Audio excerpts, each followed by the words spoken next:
Hello friends, I hope आप सब लोग अच्छे होंगे। Welcome to study IQ। मेरा नाम है आयुष सांघी और मैं आपको कुछ लॉ के लेसन्स और लॉ का इम्पोर्टेंट केस बताने जा रहा हूं इस लेसन के अंदर। तो आइए देखते हैं कि लॉ में क्या डेवलपमेंट हुआ है पिछले कुछ दिनों में। तो इस लेसन में मैं डिस्कस करूंगा आप लोगों के साथ the very famous and the very important Shahbano case. Lesson presented by me Ayush Sanghi.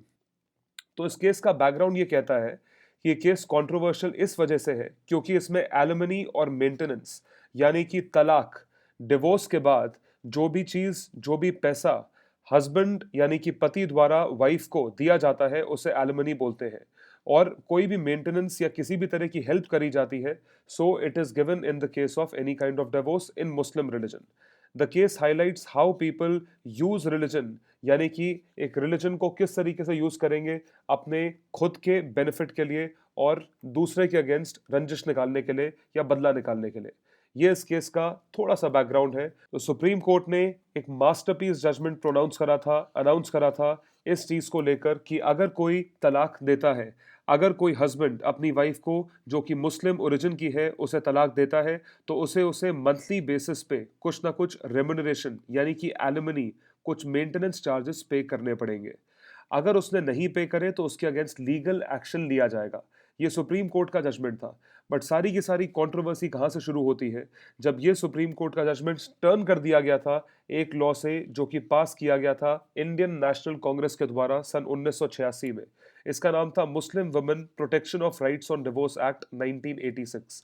इस लॉ के तहत सुप्रीम कोर्ट का ये जजमेंट जो कि इन्होंने दिया था मुस्लिम वुमेन के फॉर, इस चीज को नलिफाई कर दिया गया था। तो ये सारी की सारी कंट्रोवर्सी है शाहबानो जजमेंट को लेकर। इस this act was passed to overturn the ruling of Shah Bano. तो ये कंट्रोवर्सी है, लेकिन कंट्रोवर्सी का ओरिजिन कहां से हुआ, इसका थोड़ा सा हिस्टोरिकल एस्पेक्ट, इसका बैकग्राउंड पूरी तरीके से समझेंगे। आइए देखते हैं हुआ क्या है। So from where did this issue originate, ये इशू कहां से ओरिजिनेट हुआ। मुस्लिम वुमेन यानी कि वुमेन ऑफ मुस्लिम ओरिजिन, इनको अच्छी एजुकेशन यानी कि पढ़ाई और सेल्फ डिपेंडेंसी यानी कि खुद के ऊपर भरोसा और खुद की मेंटेनेंस करने से रोका जाता है, इनको डिप्राइव करा जाता है as compared to women of other religions. इस चीज की वजह से, रोकने की वजह से होता यह है कि वुमेन यानी कि मुसलमान औरतें अपने आप को मेंटेन नहीं कर पाती हैं। अगर उनका तलाक हो जाए तो वो पूरी तरीके से हस्बैंड के ऊपर डिपेंडेंट रहती है। Education being denied to them and they are not allowed to work either, उनको काम करना भी अलाउड नहीं है अपने रिलीजन के तहत। तो डिवोर्स के तहत या डिवोर्स के बाद उनको कुछ मेंटेनेंस चार्जेस पे करने पड़ते हैं ताकि उनकी लिविंग आसान हो जाए। लेकिन फिर भी एक हस्बैंड ने अपनी वाइफ को जब नहीं पे करा, तो उस वाइफ ने अपने हस्बैंड के अगेंस्ट केस कर दिया था। उस वाइफ का नाम था शाहबानो केस।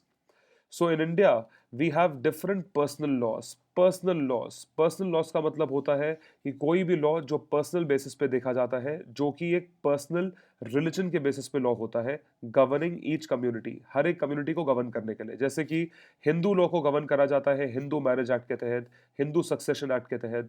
मुस्लिम लॉ को गवर्न करा जाता है मुस्लिम पर्सनल लॉज के तहत। और ये सारे लॉज इन सब पर्टिकुलर रिलीजन्स को मद्देनजर रखते हुए ही बनाए गए हैं। लेकिन इन सारे लॉज के तहत क्या क्या लिमिटेशंस आती है, ये देखते हैं।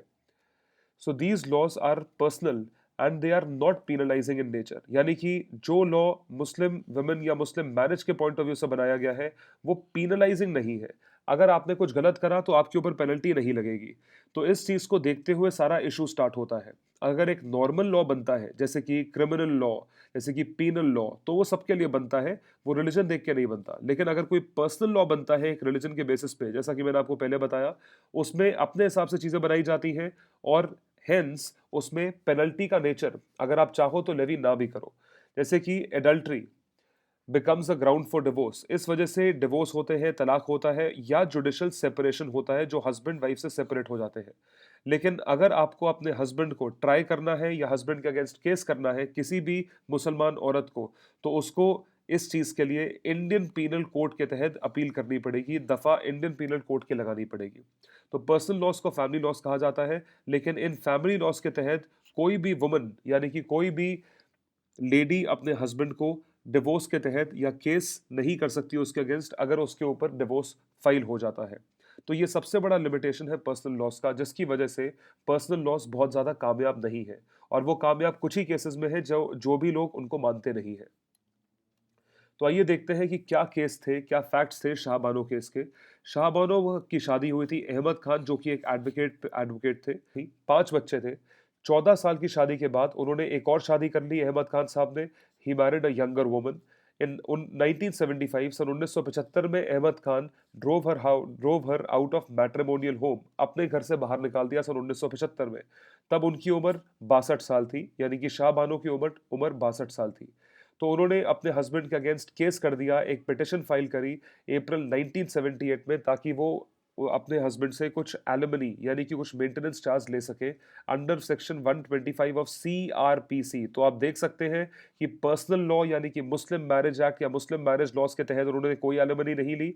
उन्होंने सीआरपीसी यानी कि क्रिमिनल प्रोसीजर कोड की दफा 125 के तहत एलिमनी के लिए अप्लाई करा था, because he had stopped giving her maintenance of 200 which he had promised. तो यहां से सारी दिक्कत शुरू होती है। तो इसमें हुआ क्या, ये समझेंगे एक बारी। सेक्शन 125 क्रिमिनल प्रोसीजर कोड का देखते हैं कहता क्या है। एक कोई भी वाइफ यानी कि कोई बीवी जिसकी कोई इनकम नहीं है, जिसकी कोई भी सोर्स ऑफ कमाई नहीं है, has no source of income and is neglected by her husband. Neglected मतलब छोड़ दिया हो, सेपरेशन हो गया हो, या उसका ख्याल ना रख रहा हो, is entitled to maintenance charges. देखिए, मेंटेनेंस चार्जेस का मतलब होता है किसी भी तरीके से पैसे दिए जाए ताकि वो अपना गुजारा निकाल सके, which includes a divorced wife who is not remarried. ये सारी चीजें उसमें ध्यान रखने वाली होती हैं, जो सेक्शन 125 सीआरपीसी का बताता है।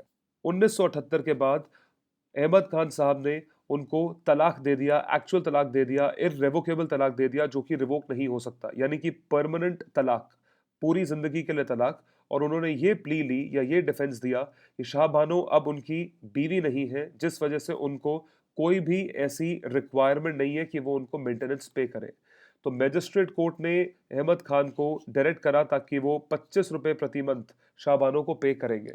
तो ये ह्यूमैनिटेरियन ग्राउंड्स पे, इंसानियत के ग्राउंड्स पे किया गया था कि कम से कम वो उनको मेंटेनेंस चार्जेस तो दे दे।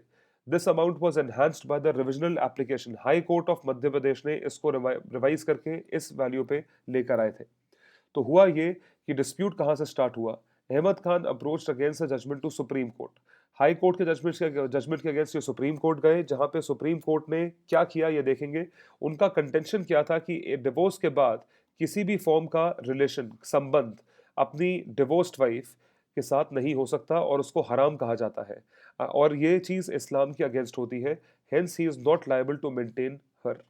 तो अहमद खान साहब सुप्रीम कोर्ट में चले गए against judgment of High Court. High Court का जजमेंट उन्होंने नहीं माना, सिर्फ और सिर्फ इस कंटेंशन या इस वजह से कि डिवोर्स के बाद किसी भी तरह का रिलेशन, किसी भी तरह का संबंध जो कि डिवोर्स्ड वाइफ यानी कि तलाक के बाद पत्नी के साथ रखना हराम माना जाता है उनके इस्लामिक रिलीजन में।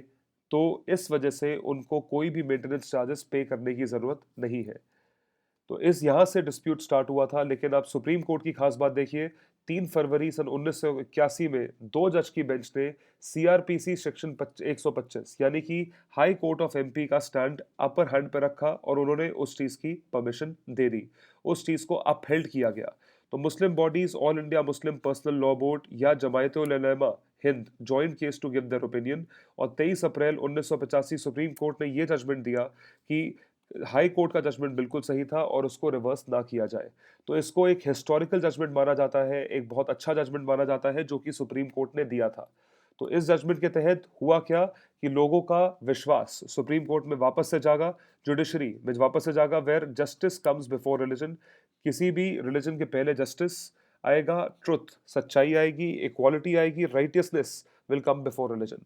This was a milestone in the history of judiciary. एक माइलस्टोन की तरह देखा जाता है, क्योंकि ये एक इम्पार्शल, अनबायस्ड, एकदम सही डिसीजन दिया गया था, बिना किसी के फेवर में आए। लेकिन हुआ क्या, सन 1984 जब Indian national Congress absolute majority के साथ पार्लियामेंट में वापस आई, तब उन्होंने एक जजमेंट देकर, एक लॉ बनाकर ये पूरा जजमेंट रिवर्स कर दिया। So Congress headed by the then prime minister Rajiv Gandhi enacted an act titled the Muslim women protection of rights on divorce act 1986। इस लॉ का नाम ध्यान रखिएगा, Muslim women protection of rights on divorce act 1986 that nullified the supreme court judgment in Shahbano judgment. तो supreme court की कड़ी कराई मेहनत पे इन्होंने पानी फेर दिया, जहां पे इनके जजमेंट के तहत ये जजमेंट या इनके लॉ के तहत ये जजमेंट रिवर्स कर दिया गया था। Diluting the supreme court judgment, the act allowed maintenance to a divorced woman only during the period of इद्दत। इद्दत मतलब शादी खत्म होने के या डिवोर्स के 90 दिन बाद तक वो सिर्फ एलिमनी या कोई मेंटेनेंस चार्जेस पे करेंगे एज पर इस्लामिक लॉ, उसके बाद कुछ नहीं पे करेंगे। तो ये जो लाइबिलिटी होती है पति की, हस्बैंड की, मेंटेनेंस पे करने की, वो रिस्ट्रिक्ट हो जाती है सिर्फ और सिर्फ उस इद्दत के यानी कि 90 दिन के पीरियड के लिए, जो कि बहुत कम है। तो ये सारी की सारी कंट्रोवर्सी अराइज होती है, जिस वजह से शाहबानो केस जब भी खुलता है तो कांग्रेस को और इस्लामिक लॉस को ब्लेम करा जाता है, क्योंकि ये इंसानियत का मैटर है कि आप किसी को भी, अगर किसी की सोर्स ऑफ इनकम नहीं है, चाहे वो कोई बच्चा ही क्यों ना हो, तो आप उसको पैसा देते हैं, तो ये तो फिर भी आपकी बीवी है, आप इसको भी दे सकते हैं। तो ये सारा केस था, ये पूरी कंट्रोवर्सी थी इसके रिगार्डिंग। अब आगे चल के हम आपको क्लैट की pen drives, common law admission test की पेन ड्राइव्स प्रोवाइड करेंगे। आशा करता हूं आपको ये लेसन पसंद आया होगा। आप हमें कॉल कर सकते हैं, आप मुझे इस ईमेल आईडी पे स्पेसिफिकली ईमेल करके बता सकते हैं कि क्या आपको और कोर्सेज पे यानी कि लॉ के और कोर्सेज पे पेन ड्राइव्स की या कोर्सेज की या ऐसे और केसेस की रिक्वायरमेंट है या नहीं है। तो जरूर बताइएगा। जय हिंद, जय भारत।